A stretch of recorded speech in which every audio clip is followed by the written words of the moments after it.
Sim, está na tela. Joia, muito obrigado. Então, hoje o nosso último encontro, ele vai versar sobre protocolos fitoterápicos de hepatoproteção.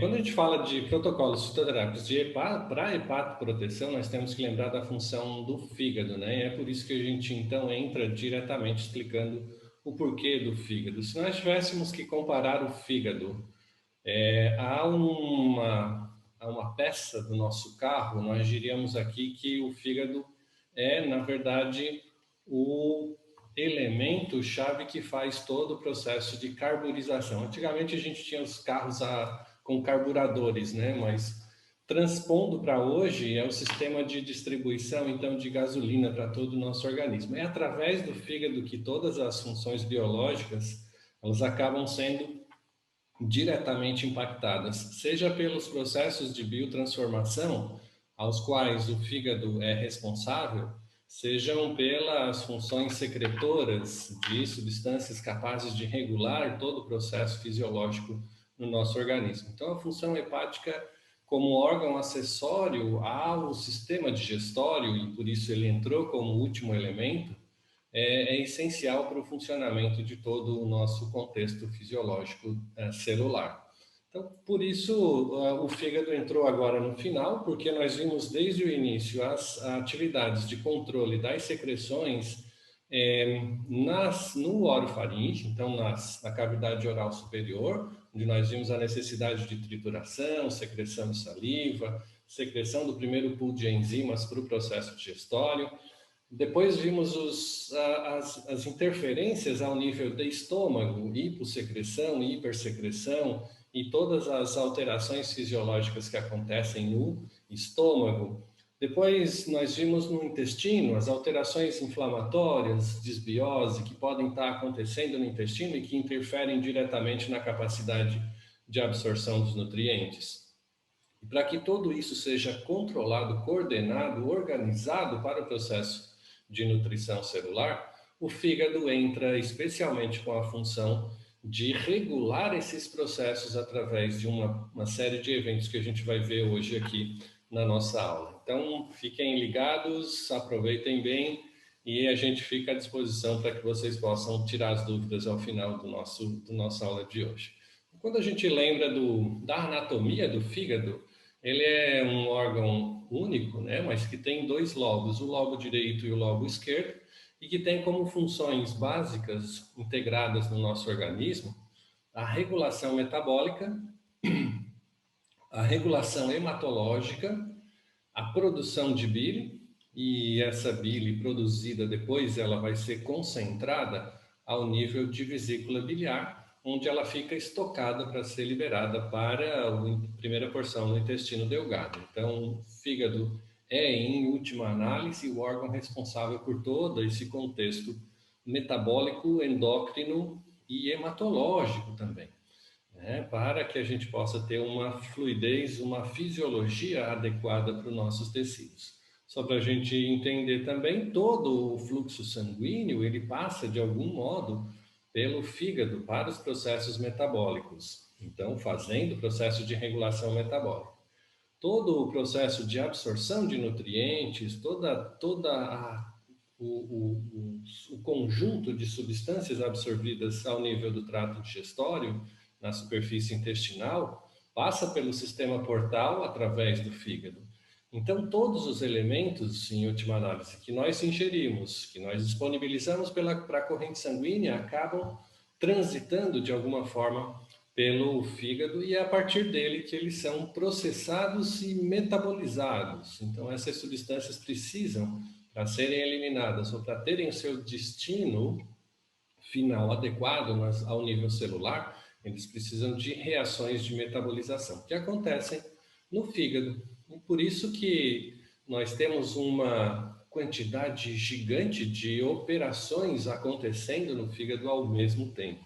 E é um órgão tão importante, né? Só para a gente entender a regulação metabólica a partir do fígado, então, quando nós pegamos o órgão fígado e particionamos em estruturas menores, nós vamos encontrar os hepatócitos como principais células responsáveis pelo processo de metabolização e pelo processo de regulação endócrina metabólica. E esse hepatócito, ele é então irrigado por uma série de sistemas vasculares. Claro, o sistema arterial e o sistema venoso. É esse conjunto de sistemas vasculares que levam o elemento a ser metabolizado para os hepatócitos e traz os metabólitos gerados para o processo de eliminação. Então veja que é bem interessante porque toda a nutrição celular do hepatócito é feita aproveitando esses ramos de afunilamento de redes vasculares para que esse hepatócito possa ter uma função adequada. Se nós olharmos os hepatócitos, eles têm como um diferencial o grande número de mitocôndrias. Aqui a gente tem uma célula, um hepatócito, e o grande número de mitocôndrias presentes aqui no fígado, e em especial dentro da estrutura dos hepatócitos, porque ele, como célula responsável pelos processos de metabolização, consome um manancial energético gigantesco. Né? Exatamente porque ele precisa desses componentes energéticos para serem utilizados nos processos de metabolização. Então, todos os processos de fosforilação, todos os processos de oxidação, todos os processos de hidrólise que acontecem ao nível do hepatócito, eles dependem de um fluxo energético grande. Por isso, tantas mitocôndrias presentes dentro do fígado. E, obviamente, se a gente lembrar como é que a mitocôndria produz energia, ela precisa efetivamente de oxigênio e precisa também de glicose. Então, glicose e oxigênio ao nível mitocondrial geram ATP. Quanto maior é o grau de comprometimento dessas mitocôndrias ao nível do hepatócito, tanto maior vai ser o processo de produção também de radicais livres.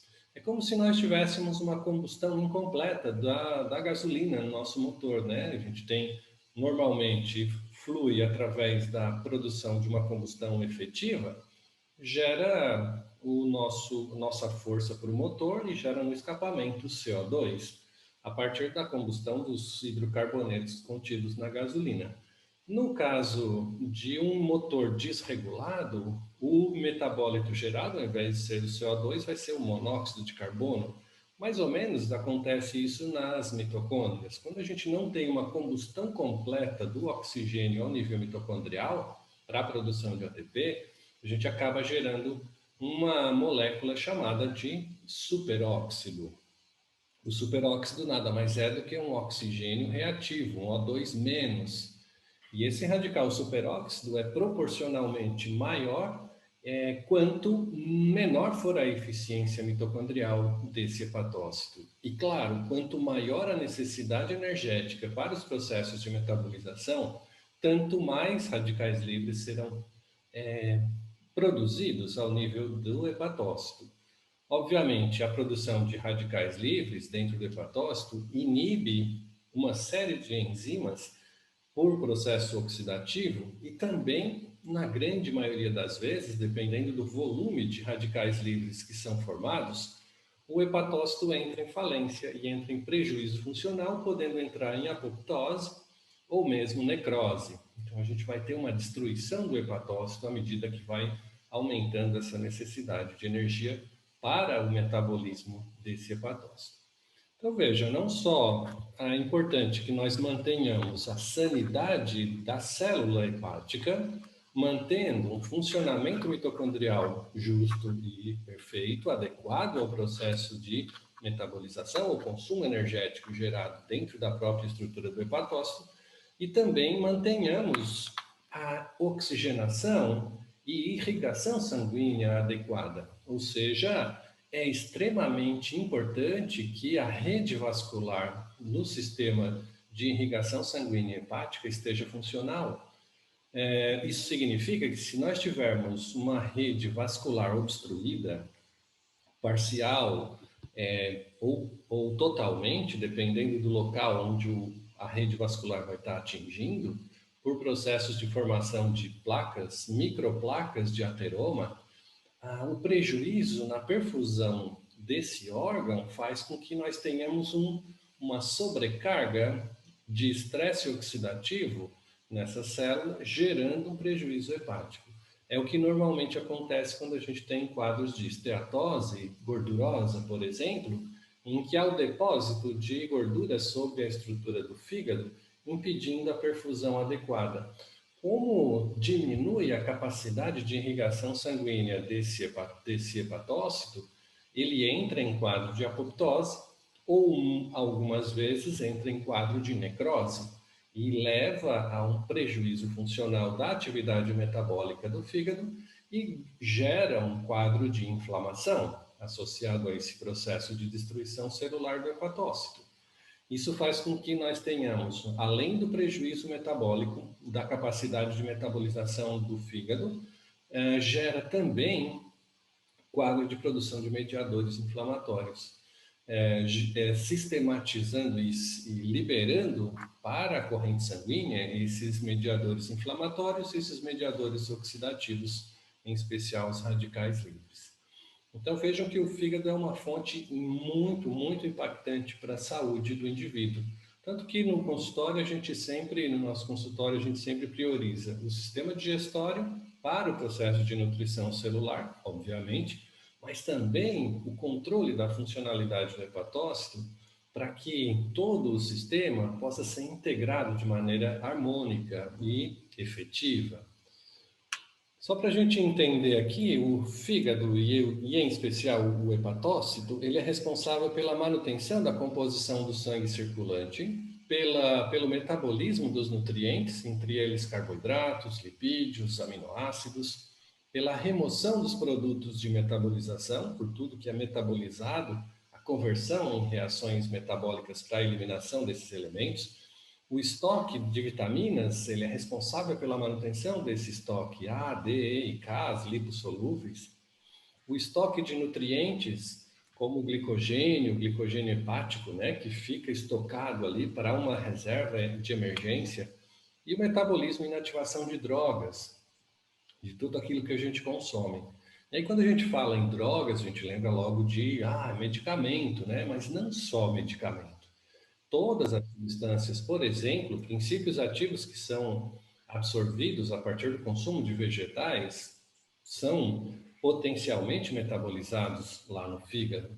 Então, sempre que há um prejuízo funcional da atividade do hepatócito, nós temos que rever muitas vezes as posologias, porque a alteração nesse contexto da metabolização acaba alterando a biodisponibilidade e também curva de concentração plasmática desses metabólitos na corrente.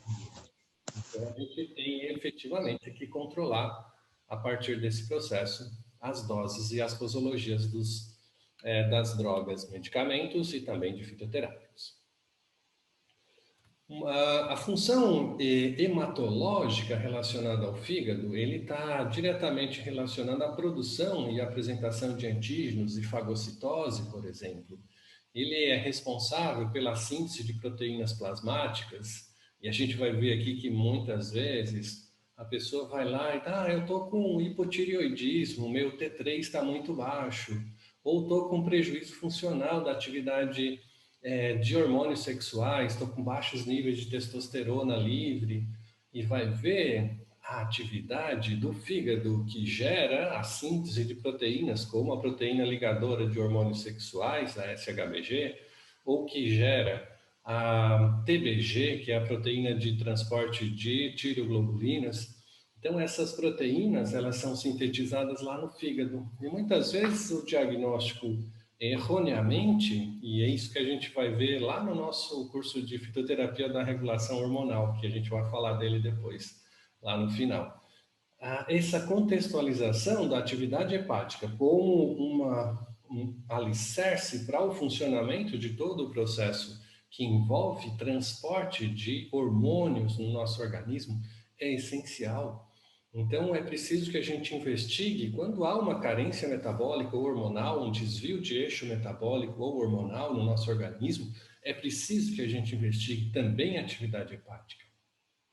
Então, vejam, quando a gente falou que o fígado, quando entra em processo oxidativo, ele é capaz de entrar em apoptose ou em necrose, gerando mediadores inflamatórios ou gerando perda funcional da atividade metabólica hepática, nós estamos falando também de prejuízos e liberação das próprias enzimas que estão contidas dentro do hepatócito.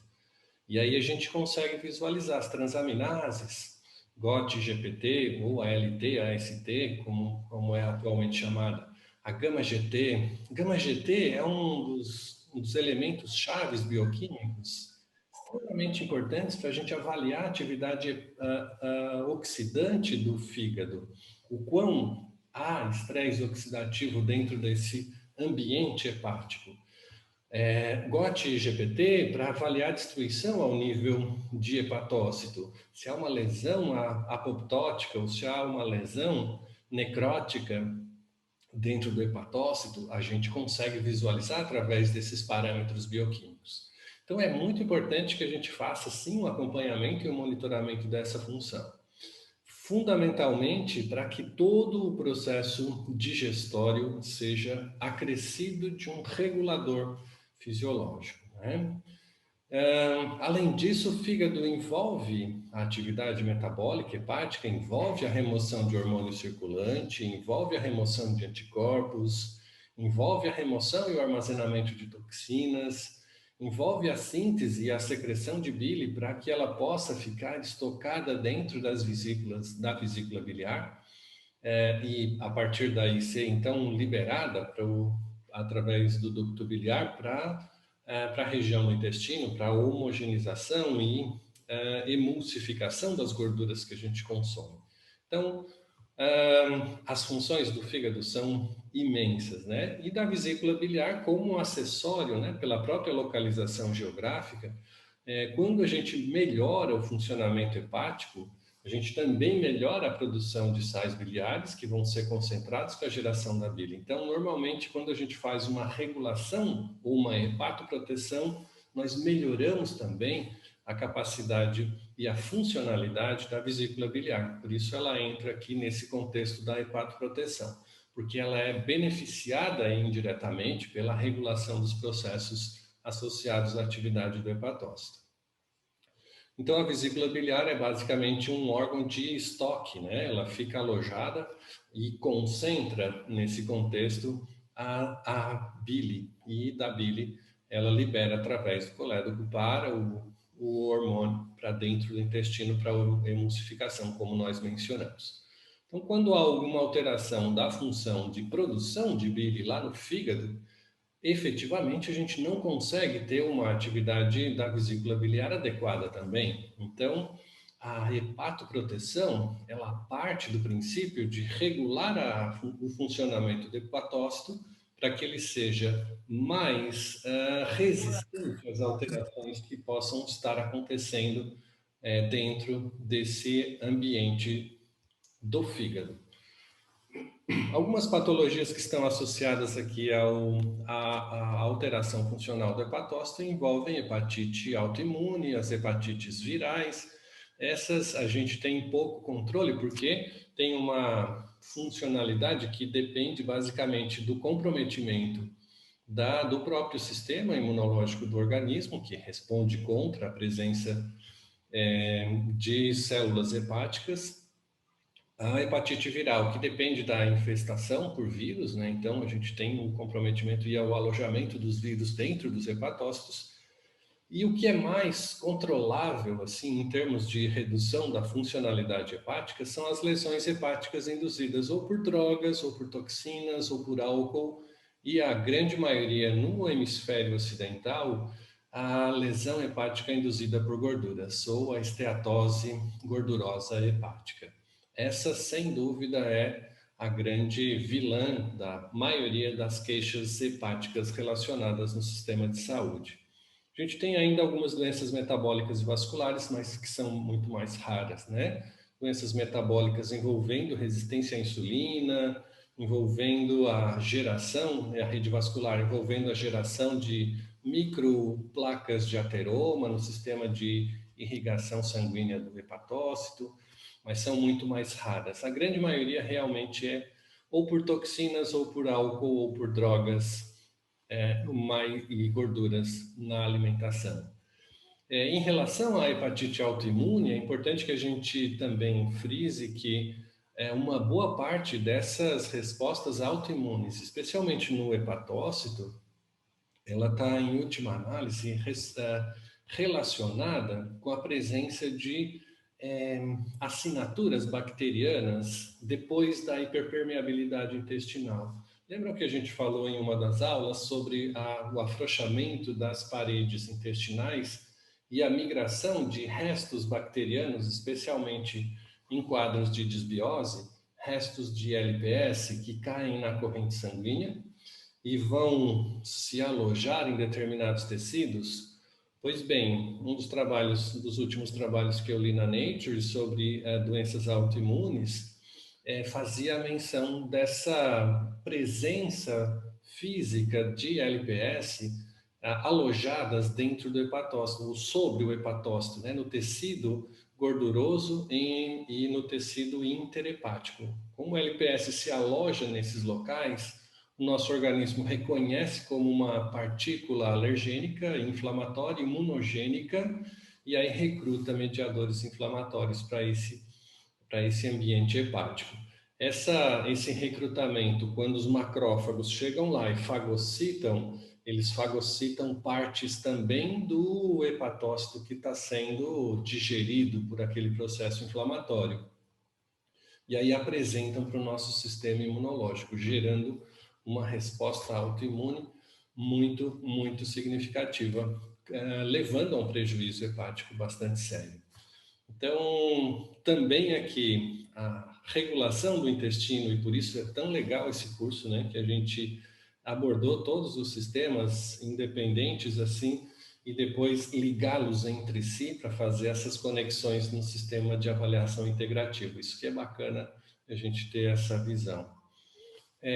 Quando a gente fala de lesão hepática induzida por gorduras, uma dieta hipercalórica antecede todos os processos degenerativos hepáticos e a hipertrofia dos adipócitos. Então, tudo inicia com um elemento que é altamente controlável pelo paciente, né? Que é o consumo de alimentos gordurosos. Consumir esses alimentos é uma opção, e a pessoa opta por estar consumindo esses alimentos, e obviamente isso acarreta uma série de alterações funcionais.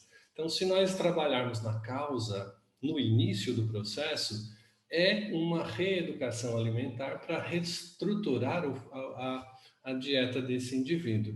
Mas uma vez instalada, ela gera, então, no primeiro momento, uma transformação daquele tecido adipóide visceral, que normalmente é um tecido muito mais metabólico do que inflamatório, ele transforma em tecido hipertrofiado, ou seja, gera uma hipertrofia dos adipócitos. Essa hipertrofia dos adipócitos significa que o adipócito, que deveria alojar dentro de si uma determinada fração de triglicerídeos, com essa hiperfunção de consumo calórico, ele acaba duplicando, triplicando ou quadruplicando a sua capacidade de alojamento, e isso altera o seu ambiente intracelular. E ele transforma-se, então, de um adipócito agora produtor de lipocinas. Essas lipocinas secretadas pelo adipócito hipertrofiado, ela gera uma mudança do perfil de macrófagos residentes nesse tecido adipóide. Isso vai gerar, no contexto da hiperproliferação dessa hipertrofia no tecido adipóide, em especial no visceral, ele gera uma alteração com lipotoxicidade hepática. Gera, então, um prejuízo funcional do adipócito, mas também gera um prejuízo funcional ao nível do hepatócito. Esse hepatócito, uma vez alterado, ele começa a produzir radicais livres. Na tentativa, lembrem ele tenta aumentar o consumo de ácidos graxos para convertê-los em energia para tirar da circulação, ou pelo menos da circulação sistêmica que chega até esse fígado. E com esse aumento do processamento, lembram lá da atividade mitocondrial, como aumenta muito o processamento do hepatócito, aumenta a atividade das mitocôndrias, vai produzindo mais radicais livres. E esses radicais livres vão cair na corrente sanguínea e vão produzir a resistência à insulina.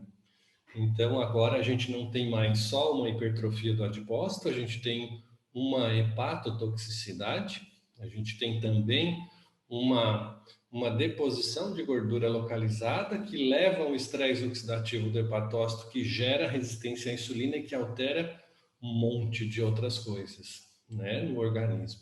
Essa resistência à insulina faz com que a gente tenha um prejuízo da atividade pancreática, levando a um quadro de hiperglicemia associado ao diabetes.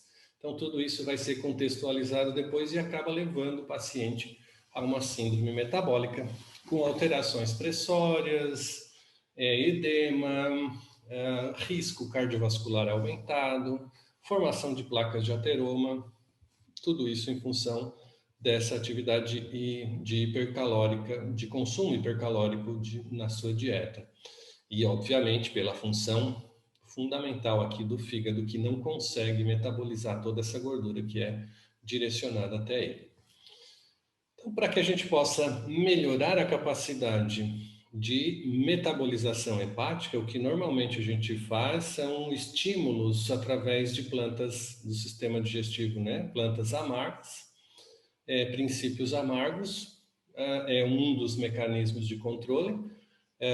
Essa atividade, essa excitação nervosa da mucosa bucal, que é feita a partir das plantas amargas, estimula todo o processo de composição da atividade hepática, então já é um auxiliar inicial para a reposição e funcionamento da atividade hepática.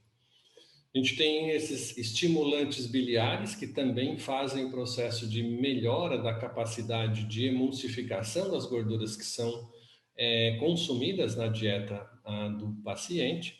Então, estimulantes biliares também é uma estratégia interessante para o tratamento. E nos protocolos integrativos para a hepatoproteção, que é de fato mais relevante nesse processo, é o controle da inflamação e da oxidação que acontece lá no fígado.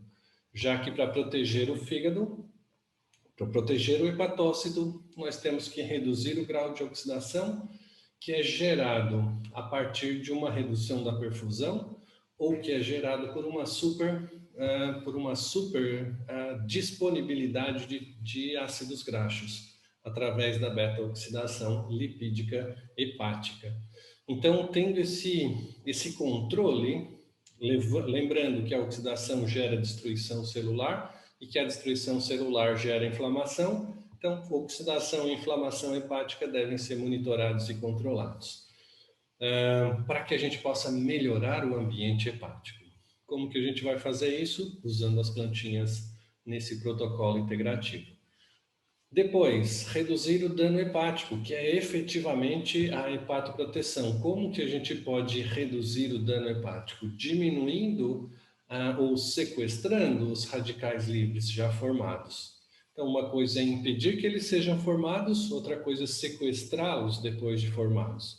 Então, a gente consegue, em sequestrando esses radicais livres gerados no processo inicial, a gente consegue proteger a funcionalidade desse hepatócito. E, obviamente, estimular o processo de regeneração, para que essa célula hepática possa voltar a proliferar dentro do ambiente hepático saudável, né? Sem radicais livres, sem mediadores inflamatórios, sem toxinas geradas pela decomposição dessas gorduras que foram oxidadas e também auxiliando no processo de expressão gênica do hepatócito para que ele possa se multiplicar no ambiente hepático. E controlar o funcionamento biliar, isso também é essencial para que a gente possa restabelecer um padrão digestivo adequado, reduzindo a produção e a necessidade do funcionamento do fígado, porque quanto mais gorduras nós consumimos, mais bile é secretada. Para que mais bile seja secretada, o fígado precisa produzir mais sais biliares. Então, isso estimula novamente a um metabolismo aumentado do hepatócito para que ele possa estar produzindo esses sais biliares. Então, isso gera aumento da atividade mitocondrial, que gera radicais livres. Então, é tudo uma sincronia, né? Se a gente controla adequadamente o consumo de gorduras ou se regulariza o processo de digestão dessas gorduras, de emulsificação dessas gorduras, a gente consegue minimizar a necessidade energética do fígado para que ele possa monitorar esse processo de absorção. E, obviamente, estabelecer uma dieta hipotóxica e eliminar as toxinas. Isso também é importante para que o fígado possa voltar a funcionar adequadamente, para que a gente melhore esse ambiente hepático. Então, é necessário que a gente tenha uma dieta hipotóxica e que as toxinas que são geradas sejam pela oxidação das gorduras do ambiente hepático, seja pela produção de mediadores oxidativos ou inflamatórios, possam ser eliminados desse ambiente. E, obviamente, como tudo passa pelo fígado, eliminar ainda as dietas conservantes e corantes para que o fígado possa ter menos atividade, necessariamente menos atividade metabólica interna. E esses elementos, eles são responsáveis por um aumento da atividade metabólica hepática, né? Então, né, lembrando que sempre que há um aumento da necessidade de metabolização, tem que ter mais energia. Para ter mais energia, aumenta a atividade da mitocôndria. Para aumentar a atividade da mitocôndria, fundamentalmente vai gerar radical livre, vai gerar estresse oxidativo no fígado. Então, tirar esses elementos é importante. Esses aqui a gente já viu em uma das nossas aulas passadas, então a gente vai se restringir a essas três conjuntos de plantas medicinais. Tudo isso para a gente reduzir o dano hepático, fazer a hepatoproteção, aumentar a regeneração do fígado e melhorar todos os nossos outros sistemas que dependem da atividade desse órgão tão importante, né? A gente começa com os protocolos iniciais, né, aqui de controle da inflamação e oxidação. E a primeira das plantinhas é a Camellia sinensis. Camellia sinensis que tem esses elementos, especialmente as epigalocatequinas, a epigalocatequina 3-galato, a epicatequina 3-galato, são catequinas com extremo poder antioxidante. Olha essas hidroxilas livres na estrutura dessas catequinas e vocês já vão imaginar, cada hidroxila dessa é capaz de sequestrar um radical superóxido. Então, olha que interessante, né? Ela protege realmente, tem uma atividade antioxidante fabulosa. Além disso, ela também tem atividade anti-inflamatória. Então, as catequinas, elas inibem a ciclooxigenase, então se o fígado já está inflamado e está produzindo radicais livres, a Camellia sinensis, na posologia que a gente está recomendando, no extrato seco padronizado em 40% de polifenóis totais, 300 miligramas, é capaz de reduzir o grau inflamatório e ao mesmo tempo sequestrar os radicais livres. É tudo que a gente precisava, né? Imaginem também que a Camellia sinensis pode ter um efeito adicional, que é a mobilização de ácidos graxos do adipócito. Então, ele ele diminui por um processo lipolítico, ele diminui a hipertrofia dos adipócitos.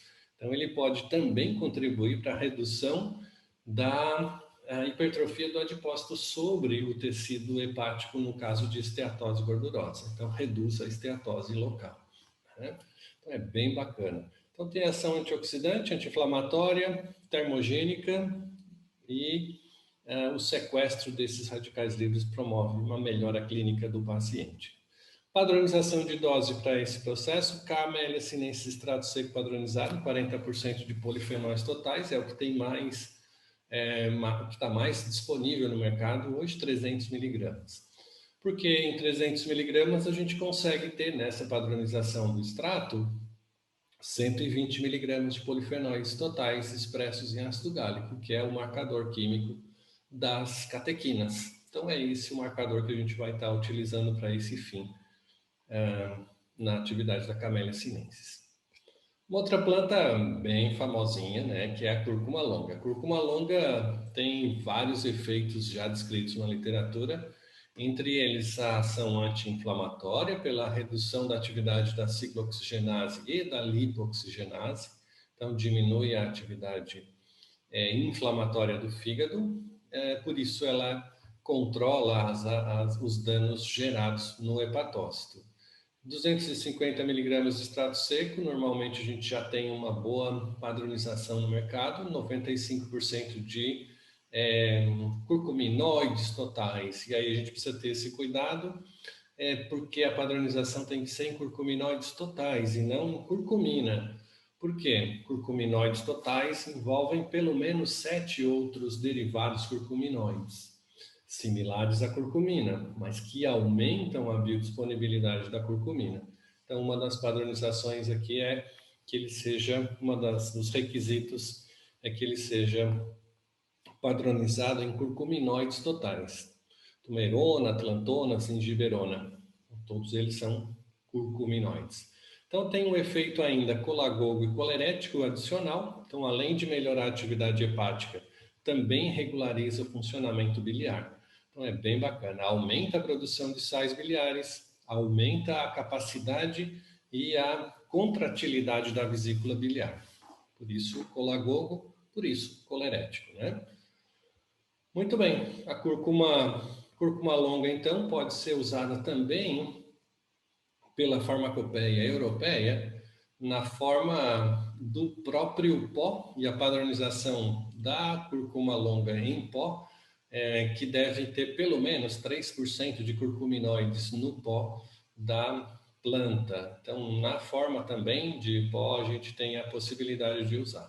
Na farmacopeia brasileira, essa espécie, a mesma espécie da cúrcuma longa, tem uma padronização que gira em torno de 4,8% de curcuminoides, sendo que desses curcuminoides, 2,5% deve ser obrigatoriamente de curcumina. É uma padronização um pouco diferente, mas que também garante no contexto da aplicação clínica terapêutica.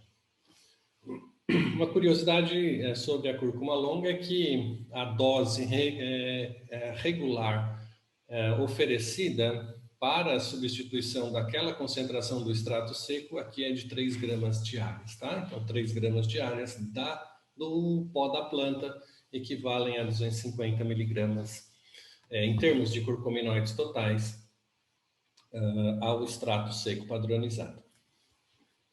A Punica granato é uma outra planta bastante interessante, ela tem um efeito antidermatogênico, anti-inflamatório, tem vários efeitos também, por exemplo, sobre cartilagem, sobre a degradação de cartilagem, né? E ela é padronizada em ácido elágico.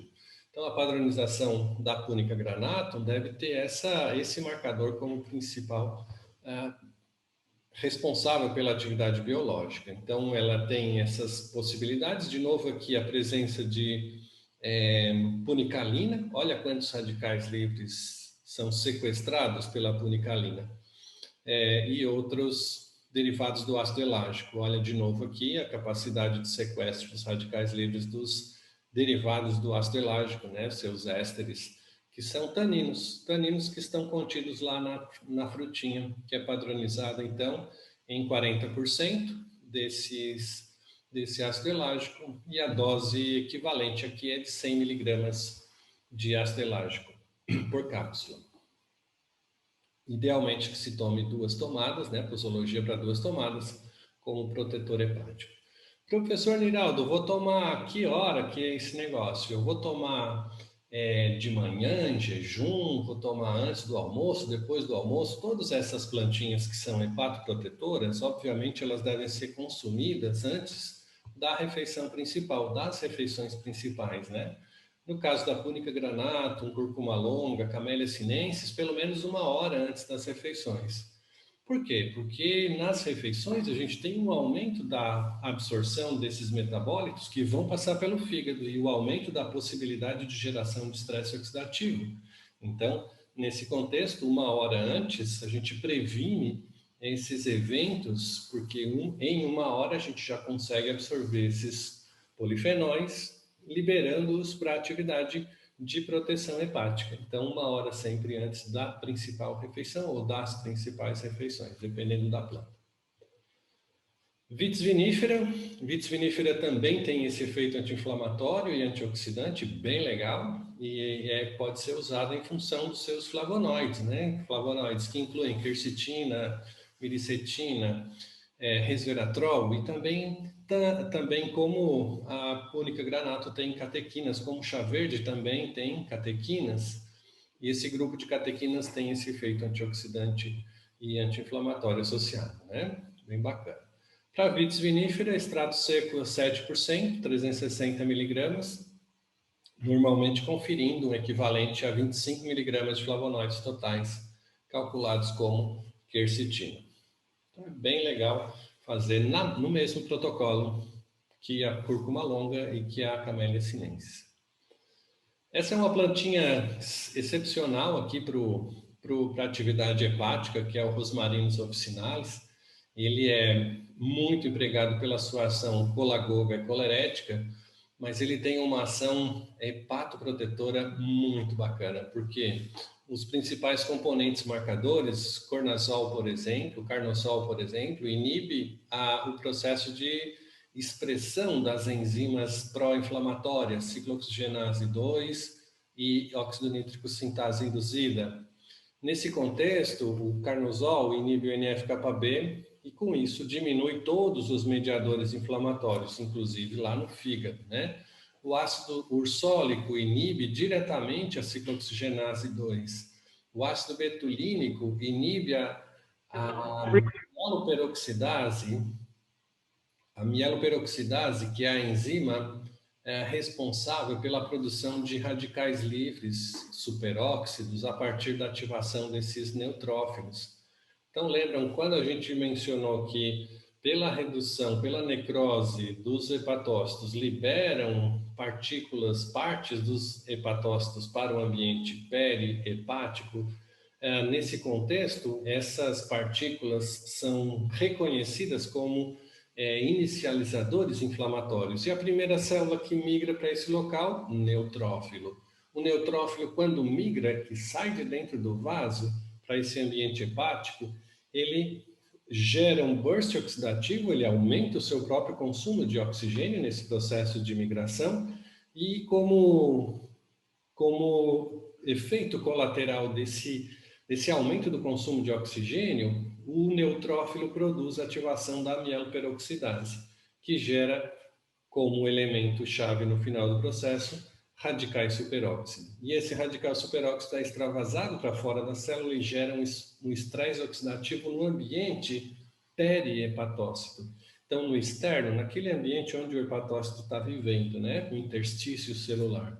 Isso gera também um comprometimento bastante impactante da funcionalidade do hepatócito, porque se nós lembrarmos que para a atividade do hepatócito ele precisa absorver o oxigênio da circulação sanguínea e que esse oxigênio ele se difunde através do leito vascular e passa por esse interstício celular até chegar no hepatócito, se esse oxigênio que está transitando de dentro do vaso para o hepatócito ele encontra o radical superóxido, imediatamente ele se oxida também e não chega a entrar e não serve, então, como elemento-chave para o processo de produção de energia dentro do hepatócito. Então, o hepatócito literalmente morre de fome, é como se tivesse um cerco de radicais livres impedindo a nutrição e a oxigenação desse hepatócito. Daí é mais célula que vai morrer, né? Então, é bem importante que a gente tenha uma limpeza desse ambiente perivascular, né? Perihepatócito. Muito bem, então tem uma série de outras funções, além do colerético colagogo, anti-inflamatório, que pode ser utilizado, rosmarinus officinalis. E o Zingiber officinalis, dentro desse primeiro grupo de plantinhas, Zingiber officinalis é bem interessante, porque normalmente quem tem distúrbio hepático, ele também promove uma alteração do fluxo, da ativação do centro do vômito, lá na região quimiodeflagradora no sistema nervoso central, né? Pode ver, se a pessoa, um dos sintomas mais clássicos de esteatose ou de alteração hepática ou de mau funcionamento do fígado é náusea e algumas vezes vômito. Então, o Zingiber officinale entra nesse contexto como antiemético e antidispéptico. Ele melhora o trânsito gastrointestinal, ele faz um efeito diretamente proporcional à absorção de radicais livres, ele tem um efeito antioxidante também, reduz o processo inflamatório e ainda é capaz de desativar, desacoplar a região quimiodeflagradora dopaminérgica no sistema hipotalâmico, reduzindo a percepção de estímulos de vômito, estímulos eméticos, né? Então é bem interessante que a gente associe também o gengibre nesse contexto. O gengibre, além disso, tem um efeito termogênico, pode melhorar a capacidade de lipólise dentro desse paciente, reduzindo a hipertrofia dos adipócitos. Então, são bastante importantes para um contexto clínico desse paciente, especialmente aqueles pacientes que já estão mais num quadro com síndrome metabólica já implantada nesse contexto, né? Padronização de dose, extrato seco normalmente padronizado em gingeróis, 300 miligramas, extrato seco a 5%, para equivaler a uma dose de 15 miligramas de gingeróis. Essa é a posologia recomendada pela OMS e também pela grande maioria das farmácias que fazem a manipulação. Então, o efeito é inibidor do NF-κB, também tem esse efeito anti-inflamatório, além de ter um efeito na região quimiodeflagradora, lá no sistema nervoso central, que reduz o estímulo de retropulsão gerado aqui no estômago, né, para o contexto de falta de atividade hepática. Bem interessante. Responsáveis por essa resposta lá no sistema hipotalâmico, o 6-chogaol e o 6-gingerol. Muito legal. E o efeito antioxidante, né? Que sequestra também radicais livres aqui do Zingiber. O efeito termogênico. O efeito termogênico é mediado por um dos componentes mais específicos do Zingiber officinale, que é a capsaicina. A capsaicina está presente em outras pimentas também, piper, né? Capsiculanum, piper e das outras famílias da pimenta. A capsaicina é o elemento pungente das pimentas e está presente aqui no gengibre também.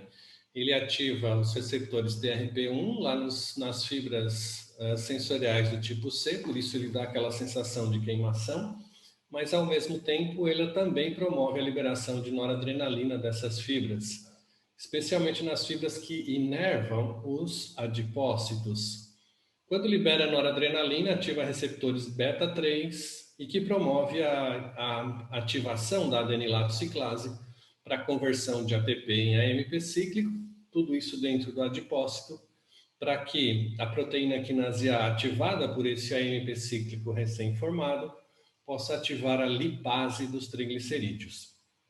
Quando ativa a lipase dos triglicerídeos, a gente converte, então, os triglicerídeos dentro dos adipócitos hipertrofiados em ácidos graxos livres, que vão ser reabsorvidos para a corrente sanguínea e vão ser levados depois até o fígado. Obviamente, lá no fígado, a gente precisa ter um reforço de atividade para o processo de metabolização desse ácido graxo, para convertê-lo em energia para o organismo, né? Do contrário, ele vai ser reconvertido em triglicerídeo e vai ser conduzido aí de volta para o hepatócito. Então, não tem lipólise que seja garantida se não tiver complementarmente uma atividade de quebra ou consumo dessa energia gerada pela mobilização dos ácidos graxos, né? Dentro dos protocolos, dentro do segundo protocolo, né, que é reduzir aqui o dano hepático, a gente tem uma série de plantas amargas e entre elas a gente vai citar duas que são as mais bacaninhas aqui. Baccharis trimera é uma coadjuvante importante para controlar esse processo, protegendo o fígado, né? Então é bem interessante fazer o uso da Baccharis trimera, que é a carqueja. A gente tem o Quinquus benedictus, que é o cardo benedicto ou cardo santo. Ele tem um efeito já lá na cavidade oral superior, mas também tem um efeito de estimular a produção hepática. Então, melhora a capacidade do fígado de responder aos desafios aos quais ele é submetido. Mas tem essa plantinha que é a Cinaris colimus, que é muito legal, que é a nossa, junto com o Siligum mariano, o cardo mariano, Cinaris colimus e Siligum mariano são as duas plantas mais legais assim em termos de atividade para a hepatoproteção no contexto do que a gente está estudando aqui, né? Cinaris colimus é padronizada em cinarina, então tem uma dose de 200 miligramas, derivados do ácido cafeoilquínico também servem como padronizadores, mas ele tem um efeito benéfico pela inibição da biossíntese de colesterol, tem um efeito hepatoprotetor em células de fígado, inibe a oxidação de LDL em humanos, então ele faz realmente um efeito muito, muito, muito importante nesses pacientes com hepatotoxicidade. E a outra é o Siligum mariano, do qual se extrai a silimarina, que é o marcador primário dessa plantinha, né? A gente recebe muitas dúvidas dos alunos, professor, mas então eu posso usar a silimarina pura? Faz o mesmo efeito do Siligum mariano? Lembram que a gente está falando de planta medicinal de extrato com fitocomplexo, que tem uma série de componentes que são coadjuvantes na performance terapêutica do princípio ativo majoritário, que nesse caso é a silimarina. Então, dificilmente o efeito da silimarina pura vai se equivaler ao efeito do extrato padronizado de Siligum mariano. Então, o efeito é sempre da planta, do fitocomplexo, é sempre melhor do que os seus princípios ativos isolados. Então, aqui ele tem um efeito colagogo colerético e um efeito hepatoprotetor.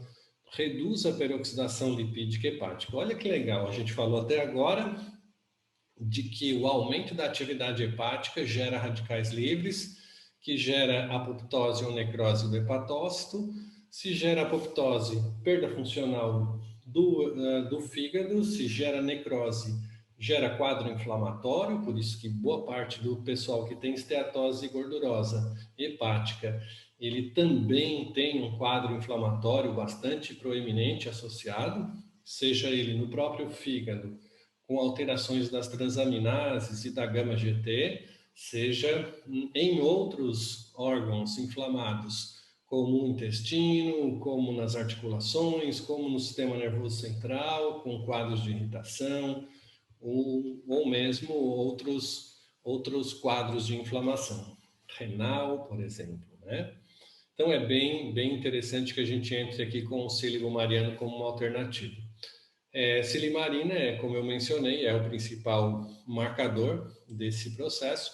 O que é interessante aqui é que a gente tenha ou uma cápsula ou um comprimido revestido para que a silimarina e os outros componentes do fitocomplexo do Siligum mariano sejam liberados ao nível intestinal, que é a melhor ambiente para que ela possa ser absorvida sem risco de ser metabolizado ou mesmo quebrado quimicamente pelo ácido do estômago.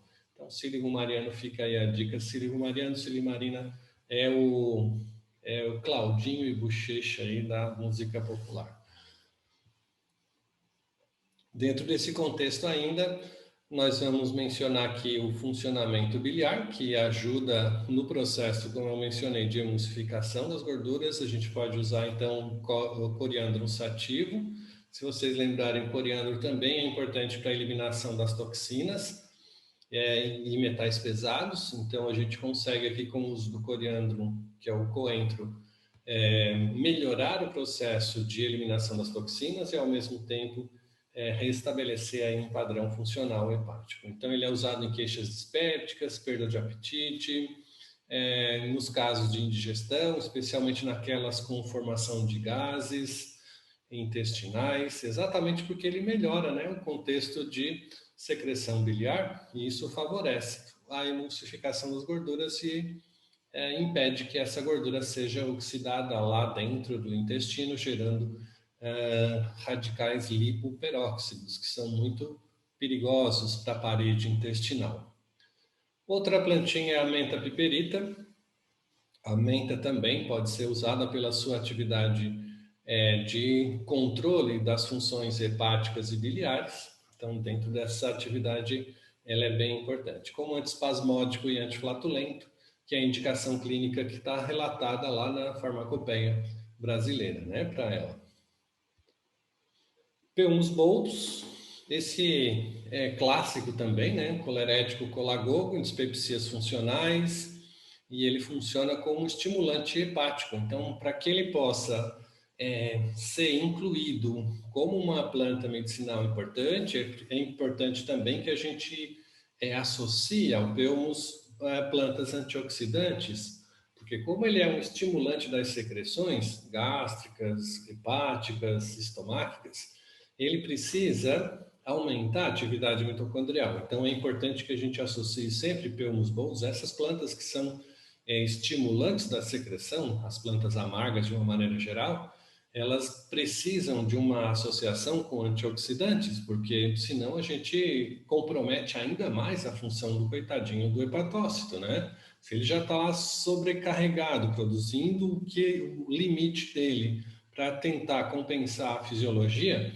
e a gente inclui ainda uma outra planta ou um outro princípio que vai estimular ainda mais, então é importante que a gente consiga manter aí a oxidação sob controle, com o uso de antioxidantes. Aí pode ser a vites, pode ser o vites vinífera, púnica granatum, ou mesmo a cúrcuma longa, que tem o efeito colerético e colagogo adicional.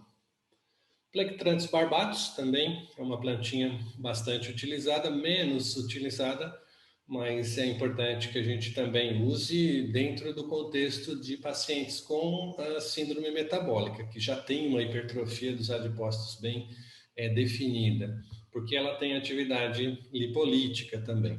É uma ativadora pela presença aí de forscolina, que é um dos princípios ativos. Ela é capaz de ativar a proteína quinase A diretamente. Isso significa que se a forscolina chega até os adipócitos, ela consegue estimular a lipólise e aí reduz a hipertrofia desses adipócitos, controlando também a produção de lipocinas, reduzindo o quadro inflamatório geral. Taraxacum officinalis, essa mais empregada na forma de chá medicinal mesmo, de decocção, como um aperiente pós consumo do alimento. Então, a gente pode usar sempre as plantas que são hepatoprotetoras antes e depois usar o Taraxacum officinalis para dar uma fechada no processo de digestão para os pacientes. Tem atividades anti-inflamatórias, analgésicas, antiúlcera, colerética e ainda consegue, para pacientes com quadros de diabetes também, pelo efeito hipoglicemiante, controlar a absorção de glicose. Então é bem bacana. A gente também separou alguns protocolos integrativos aqui, que envolvem outras coisas que não são puramente plantas medicinais, né? A primeira delas é aquela que a gente mencionou, que é o Claudinho Bochecha com um aditivo aqui da Vitis vinífera. Cinários colinos, Cíligo mariano e Vitis vinífera. Essas três plantinhas, elas são capazes de reduzir a inflamação, reduzir o estresse oxidativo associado a esteatose hepática e diminuir a lesão e o comprometimento funcional. Elas são capazes de reduzir o grau de transaminases em 30 dias de tratamento. Veja bem, é muito interessante, né? Paciente que já está com um elevado nível de transaminases é porque tem destruição de hepatócito. Se aumenta a gama-GT, tem um estresse oxidativo induzindo esse mecanismo de destruição. E aí esse trio aí é capaz de promover um controle dessa destruição e promover uma regeneração, iniciar um processo de regeneração hepática, né?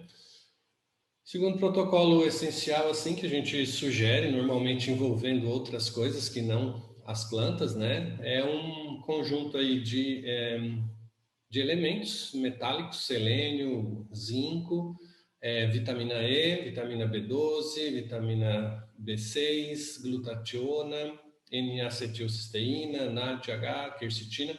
É um protocolo que a gente pode usar, então, uma cápsula após o de jejum e uma cápsula após o jantar para fazer auxiliar na regeneração do hepatócito, né? Então, reduz a esteatose, melhora os níveis, reduz o LDL, melhora os níveis de colesterol, os níveis e também das enzimas hepáticas. Por quê? Porque eles servem como um elemento de nutrição celular adicional para que o hepatócito possa regenerar adequadamente. Então, fazendo um processo de desinflamação e desoxidação e, em seguida, melhorando o contexto de regeneração celular pelo fornecimento de elementos indispensáveis para a síntese das enzimas dos hepatócitos, a gente consegue melhorar muito, muito a qualidade de vida desses pacientes com distúrbios hepáticos. E era isso. Se você chegou até aqui, então merece muito mais, né? Nós estamos encerrando o nosso módulo aqui, nosso curso de fitoterapia e protocolos fitoterápicos no sistema gastrointestinal. E para isso a gente vai abrir a possibilidade aqui de oferecer para vocês, as farmácias parceiras estão brindando, ao nosso curso de fitoterapia para a regulação hormonal. Ele já está disponível no Hotmart, está nesse link, que depois vocês podem acessar lá no material, no Google Classroom, se tiverem curiosidade de entrar para conhecer um pouco mais. E a partir desse link vocês também, quem eventualmente quiser, fazer a inscrição. Esse curso, ele tem a possibilidade, e a gente trabalha dentro dele, todas as questões de avaliação integrativa do paciente, incluindo os exames laboratoriais, interpretação e solicitação dos exames laboratoriais, relacionados com a regulação hormonal. Então, os conceitos de regulação hormonal também são trabalhados, todos os sistemas fisiológicos. A gente tem lá plantas e protocolos terapêuticos para o uso em quadros de menopausa, quadros de andropausa, síndrome do ovário policístico, impotência sexual, hipertireoidismo, hipotireoidismo, tem também disfunção adrenal ou fadiga adrenal, enfim, tem todas as principais alterações hormonais do sistema endócrino e que são revisadas em sua fisiopatologia e são incluídos os protocolos terapêuticos com as principais plantas medicinais. E a gente tem um módulo ainda de quadro clínico, de discussão de caso clínico, com a utilização dos protocolos terapêuticos fitoterápicos para a correção dos distúrbios apresentados pelos pacientes. Então vai ser bem legal, é um curso que já está todo montado, está no Hotmart, e basta ter a chave de acesso que vai ser sorteada. Então, o nosso convite aqui para conhecer, e os 3 felizardos que forem contemplados no sorteio de amanhã terão um brinde aí de 297, que é o preço hoje do curso lá na Hotmart, em 12 vezes de 233, para poderem aproveitar. Além do acesso às aulas, a gente ainda oferece 1 hora de assessoria grátis para a implantação dos protocolos terapêuticos. É é uma cortesia que a gente está dando aqui para as farmácias parceiras e para vocês que chegaram até aqui, né? Nesse momento do curso. Então, essas 3 pessoas, e obviamente quem for inscrito a partir desses nossos alunos que estão inscritos no curso aqui, terão essa 1 hora adicional de tutoria para a implantação dos protocolos nos seus consultórios, com a agenda à disposição de vocês. Tá joia? E era isso, a gente queria agradecer muito a presença de todos vocês. A gente está aqui exatamente para difundir o conhecimento, gerar mais engajamento no uso das plantas medicinais e estamos sempre à disposição para qualquer dúvida que vocês possam ter dentro desse contexto do uso das plantas medicinais, não só no sistema digestório, mas também em qualquer uma dos outros sistemas. Vamos partir então para as perguntas, né, da aula de hoje. Podemos começar então, doutor? Foi intensa, né, Dê? Vamos lá. A Maura está perguntando: alguma contraindicação de fitos em uso no caso de pessoas com cálculo biliar? E ela complementa: a cúrcuma seria contraindicada para cálculo biliar? Sim, todas as plantas que são coleréticas e colagogas, elas são contraindicadas em pacientes que têm colilitíase. Então, a gente não recomenda. Depois da remoção cirúrgica, sim, daí a gente pode utilizá-las normalmente. Mas enquanto elas estão com o cálculo, a gente desaconselha sob pena de produzir uma obstrução, né, se imobilizar o cálculo pelo colédoco. E essa é uma cirurgia de urgência, daí realmente a gente tem que ter esse cuidado e um monitoramento. Eventualmente, pacientes que têm um cálculo, que já fizeram diagnóstico, e o cálculo é maior do que a possibilidade de migração pelo colédoco, então essas pessoas ainda, sob determinadas condições de avaliação clínica, sim, podem utilizar. Mas quando o cálculo for pequeno e que pode gerar essa obstrução, não. Aí é realmente uma contraindicação e não se deve utilizar. Pode-se usar outros meios para reduzir os desconfortos hepáticos. Ok. A doutora Thais, ela está perguntando: posso usar a Vicks vinífera para paciente idoso com pernas inquietas, que tem formigamento, que chegam a atrapalhar o sono? Opa, sensacional. Vitis vinífera é exatamente recomendada para esse paciente, associada a Esculo hipocastano. Então, pode fazer uma dobradinha Esculo e Vitis, com o uso, aplicação tópica de um gel transdérmico no local, nas pernas em especial, né? Que normalmente tem esse comprometimento. É um gel transdérmico com a Esculo hipocastano, castanha da Índia. 3% de castanha, bem legal assim o creme, o gel creme transdérmico para esse efeito sinérgico, né, da tomada via oral. Ótimo. A Alba fez a pergunta seguinte: qual seria a sua sugestão de fórmula para esteatose hepática associando os fitoterápicos que mencionou? A Alba colocou essa pergunta, acho que antes O da protocolo. sua explanação, antes do protocolo. Alba, tá ok? Tá ok? Tá, joia. A Maura fez uma outra pergunta: o efeito lipolítico dessas plantas também ajudaria no emagrecimento? Sem dúvida, são plantas muito interessantes. Lembrando sempre que quando há um processo lipolítico presente por indução, seja de planta, seja por algum outro fármaco ou medicamento, a gente precisa ter um efeito adicional de proteção hepática, tá? Porque quando a gente mobiliza o ácido graxo de dentro do hepatócito, que ele é convertido então de triglicerídeo para ácido graxo, e esse ácido graxo é liberado na corrente sanguínea, ele vai para o fígado e ele é convertido em energia pelo processo de beta-oxidação lipídica. Então ele vira piruvato e vai virar ATP. Então se a gente não proteger o fígado durante a lipólise, a gente compromete a função hepática. Emagrece, mas morre de fígado. Mas morre bonitinho, pelo menos, né? Morre magrinho. Morre magrinho. Essa foi ótima. Ai, professor. Aqui, agora nós temos uma pergunta do Gerson. Por Opa. quanto tempo devo utilizar os fitoterápicos com ação anti-inflamatória antes de ir para a segunda etapa dos fitofármacos? Muito bem, é o que a gente disse, dependendo do comprometimento, e aí a anamnese integrativa vai ditar quanto tempo vai ser necessário para manter o tratamento.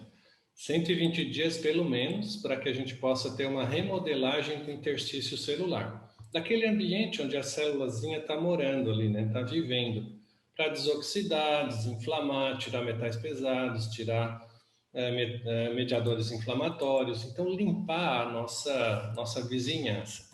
A gente brinca sempre que é como se fosse um ambiente, uma rua, né? A gente está com o lixo cheio dentro de casa e a gente joga esse lixo na lixeira do lado de fora da casa. E eventualmente alguém passa e esparrama todo esse lixo.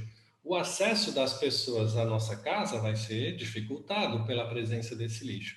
Então, nutrientes, oxigênio, elementos de reposição, peças bioquímicas de reposição celular que vão ter que transitar por esse lixo fora da célula também tem dificuldade de acesso, né? Então, pelo menos 120 dias com um tratamento antioxidante, anti-inflamatório, é o necessário para que a gente possa remodelar esse ambiente e melhorar a qualidade de funcionamento celular e de nutrição. Então, 120 dias antes, Gerson. Depois, manda bala. Ok. A Eliana está perguntando: paciente com deficiência hepática ou renal pode usar a cúrcuma? Pode sim. A gente dá preferência ao extrato seco padronizado, tá? Em curcuminóides totais, que varia desde 100 miligramas até máximo assim, 500 miligramas por cápsula, 2 vezes ao dia, dependendo da necessidade do paciente.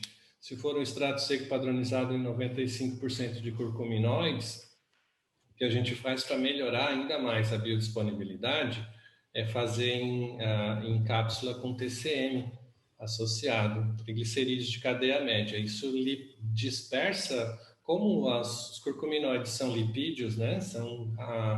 São graxos, têm uma lipossolubilidade aumentada, então a dispersão deles em TCM facilita a biodisponibilidade.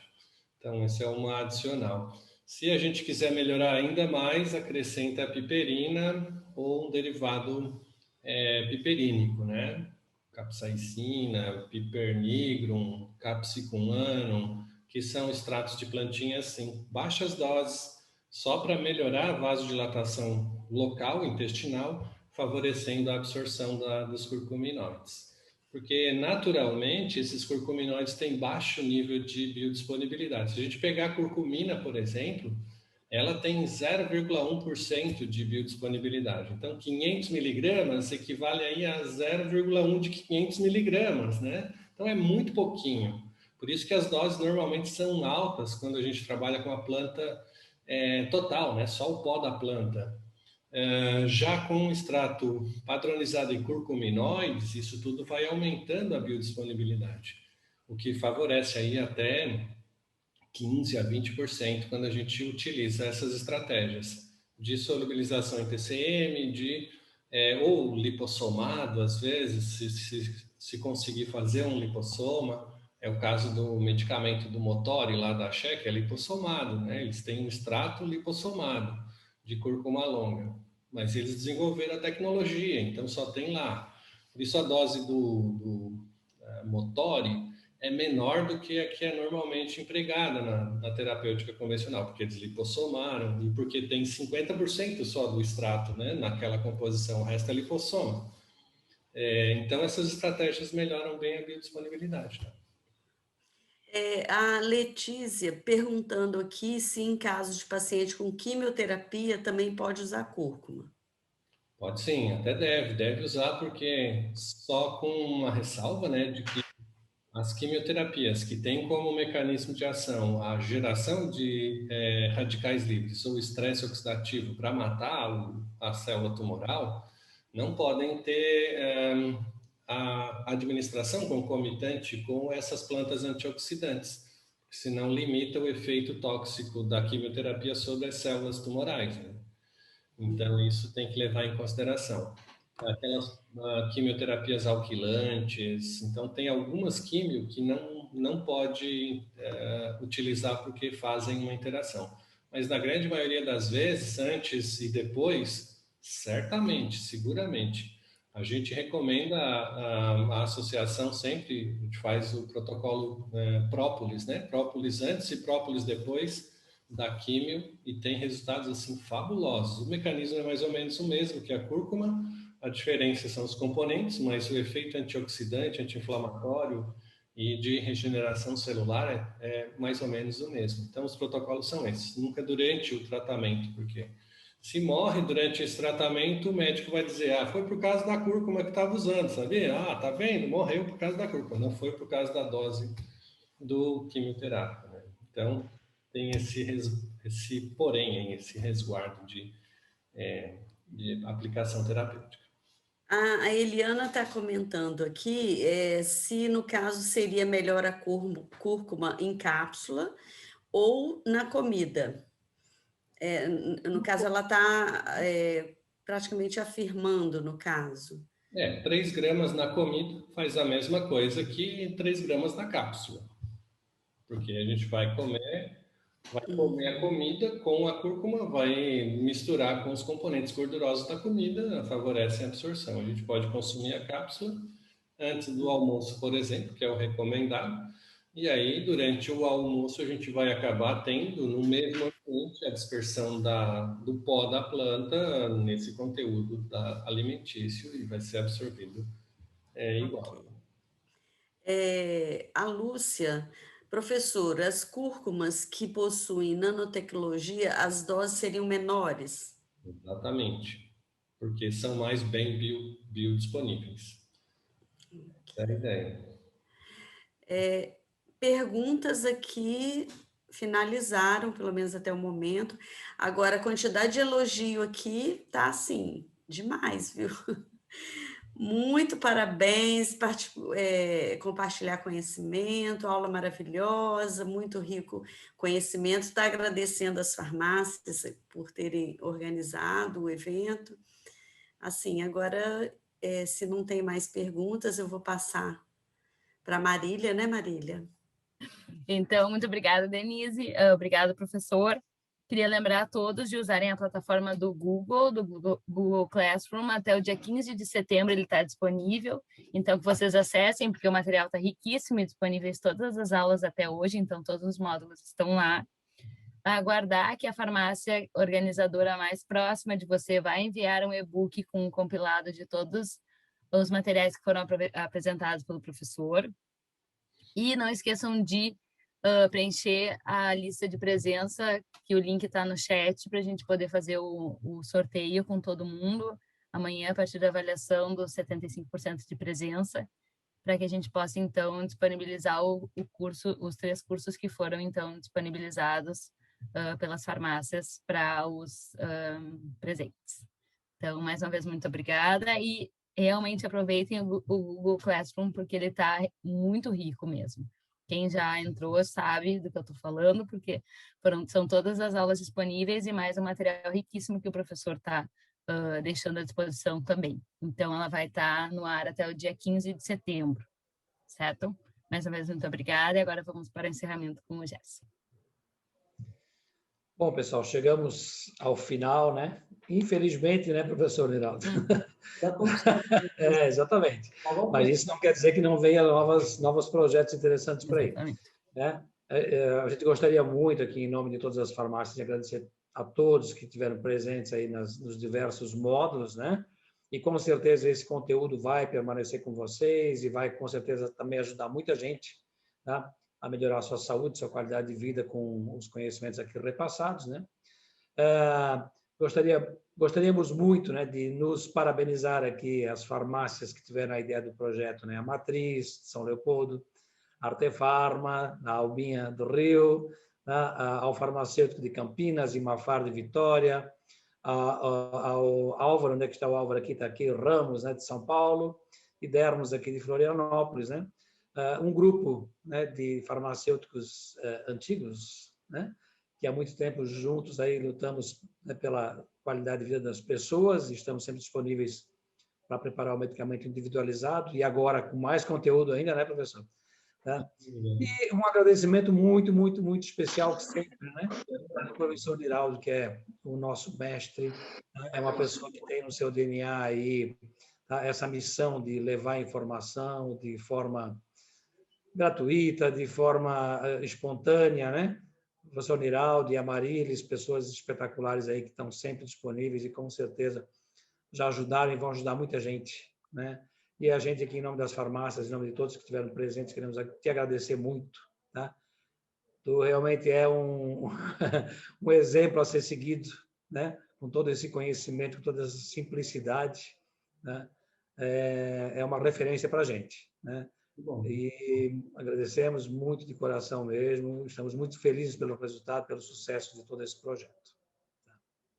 Muito obrigado a todos vocês pela oportunidade de estar aqui, né, conversando, trocando um pouquinho de informações com todos que estão presentes aqui, nossos amigos internautas, nossas farmácias parceiras. Eu acho que quando a gente se dispõe a oferecer algo de bom para o universo, eu tenho certeza que o universo também retribuirá com coisas boas no futuro para a gente. Então, é uma troca, é um ganho que a gente não tem como medir, né, em termos de quão importante é a difusão do conhecimento para que as pessoas tenham mais saúde.